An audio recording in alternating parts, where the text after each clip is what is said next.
Philosopher as an auditor of life. The following is a model of life based on certain observations.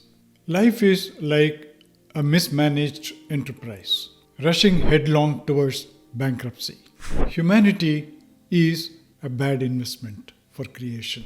Corrupt life management, lazy employees, nil productivity, mounting losses, diminishing returns on investment.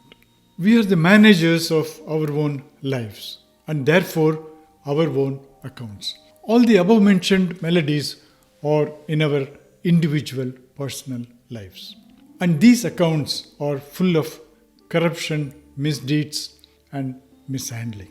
It's because of this corruption and mishandling that the collective level of being on earth is so low. Like a low GDP of a country or zero turnover of an enterprise. If you imagine the earthly life as one huge enterprise and we the managers of our own individual lives and contributors to the collective level of being, then the enterprise is running huge losses because of our incompetence and stupidity. If the big boss of creation decides to cut down the losses and bring it back to tolerable levels of solvency and existence, he has to do several things. The first step will be to appoint an auditor, find out the loopholes, and launch remedial measures. The next step any organization takes is to cut the losses before seeing any profit. And that step is retrenchment. Throw away the incompetent and corrupt managers. From this point of view, we deserve to be sacked from our own lives. Death comes very late. By the time we die, we have done enough damage to this planet, human life in general, and our own lives in particular. So, where to take us all?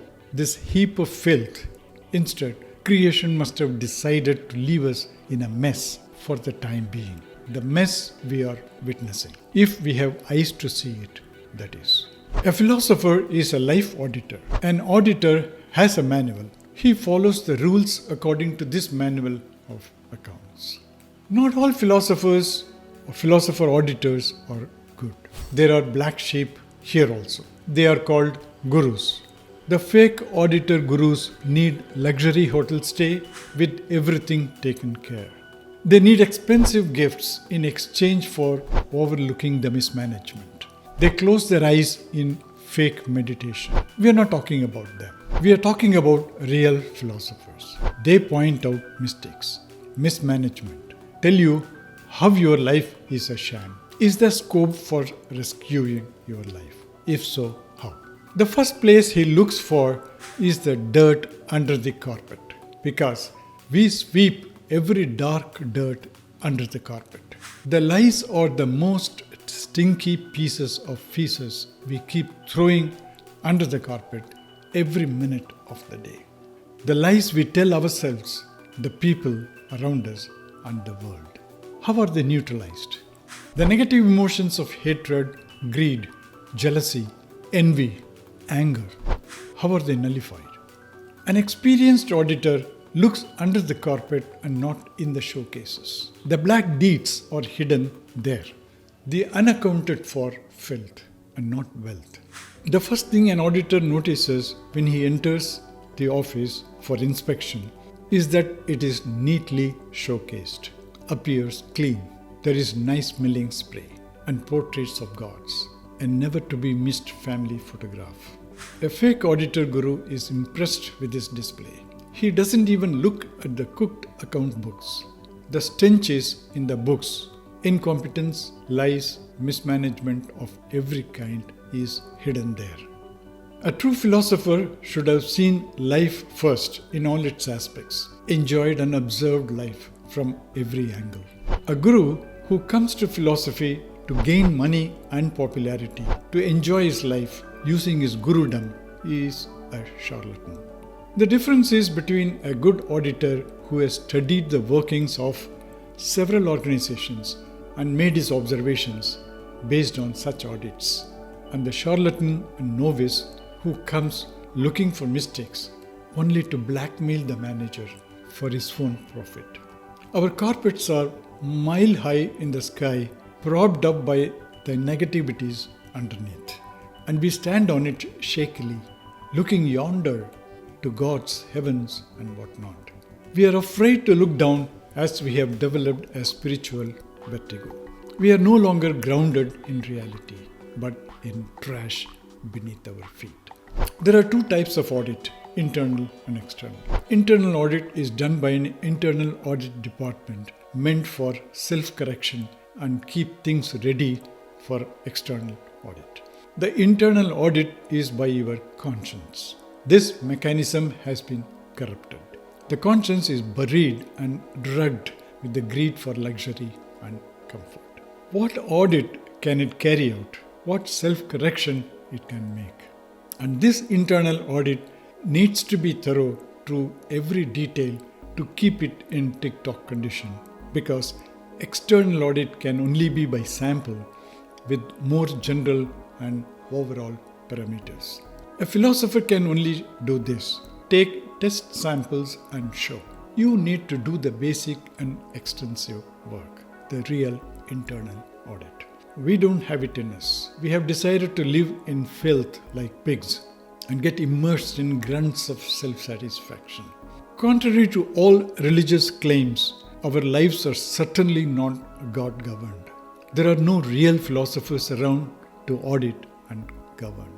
Okay, the foregoing model I presented is nothing but the flip side of the models of human life of the past. The reality of life today is far from the models projected by the past masters.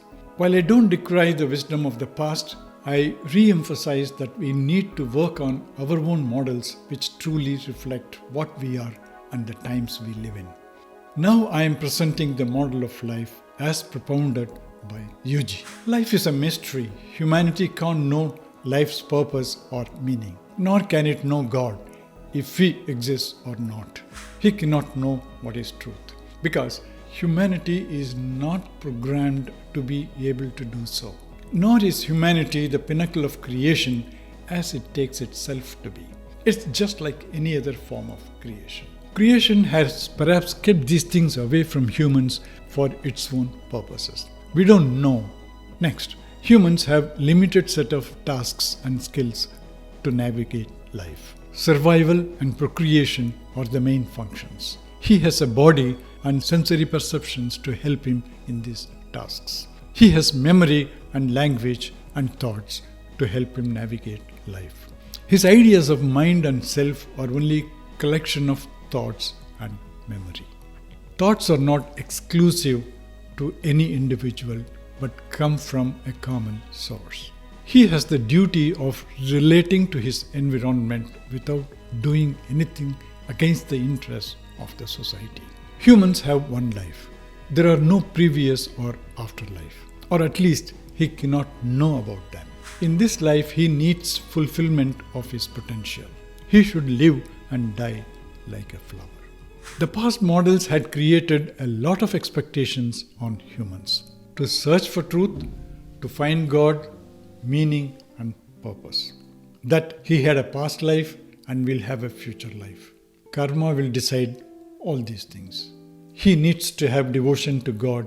He has to meet the expectations of society and culture, morals, codes, etc.